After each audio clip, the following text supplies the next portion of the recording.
यशवंत, चूंकि आपने महिला वोटरों की भी बात की थी अभी, तो एक जो वेलफेयर का इस बार जो फोकस है, चाहे कांग्रेस हो, बीजेपी हो या आम आदमी पार्टी हो, बीजेपी ने भी आधिकारिक घोषणा नहीं की है, लेकिन महिला सम्मान योजना जो है उसको 2100 रुपये देने का, और उनका कहना है कि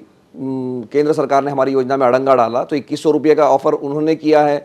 कांग्रेस ने प्यारी बहना स्कीम ला के 2500 पे ले गई है, और ये माना जा रहा है बीजेपी या तो इसको मैच करेगी या इसको टॉपअप करेगी।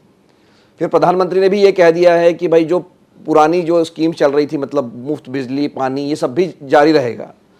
तो ये जो आपके ट्रैकर में एक सवाल है कि कौन सी स्कीम है आम आदमी पार्टी की जिससे लोग आकर्षित होंगे, तो उसमें अभी भी नंबर 1 पर जो है वो 14% लोग कह रहे हैं कि मुफ्त बिजली है, लेकिन जो मुफ्त पानी वाली स्कीम है वो 4% पे, और मोहल्ला क्लिनिक 12% पे, लेकिन जो महिला सम्मान योजना है वो 9.5% पे, 9.5% लोग कह रहे हैं कि उससे उनको फायदा होगा। तो आपको लगता है कि ये, क्योंकि अब केजरीवाल के पास कोई नया, अब तक उनके पास कोई ऑफर नहीं है, बिजली मिल चुकी, फ्री राइड हो चुकी बस की, पानी मिल चुका,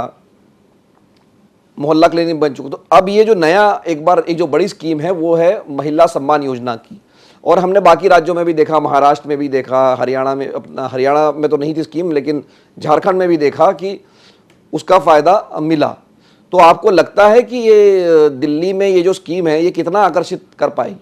देखिए, दिल्ली में ही नहीं, आने वाले सभी चुनाव में, और ये बात आपको याद है मिलिंद, जब झारखंड के उसके नतीजे आए थे तो हमने इस पर चर्चा भी की थी, और उस समय मैंने ये बात कही थी, और मैं आज उसको और ज्यादा विश्वास के साथ कह रहा हूं कि मंडल कमंडल से कहीं बड़ा अध्याय, राजनीतिक अध्याय, ये आभा मंडल साबित होने वाला है।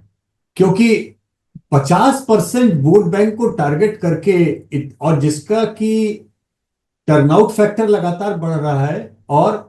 झारखंड में अपोजिशन के पक्ष में और महाराष्ट्र में भाजपा के पक्ष में, मतलब जेएमएम, और दोनों तरफ जो उसका इंपैक्ट आया, उससे एक बात क्लियर हो गई कि वुमेन सेंट्रिक जो स्कीम्स हैं वो डिफाइनिंग मूवमेंट होंगी अब पॉलिटिक्स, और इसको अब कोई रोक नहीं सकता। इनफैक्ट प्रधानमंत्री जी ने जो बात बोली कि हम कोई भी स्कीम रोकेंगे नहीं, उसका बहुत बड़ा कारण मिलिंद ये है, क्योंकि पिछले कई बार सर्वेज में ये भी सामने आया था हम लोगों के, जो हमने इंडिया टुडे में भी आ चुके थे, कि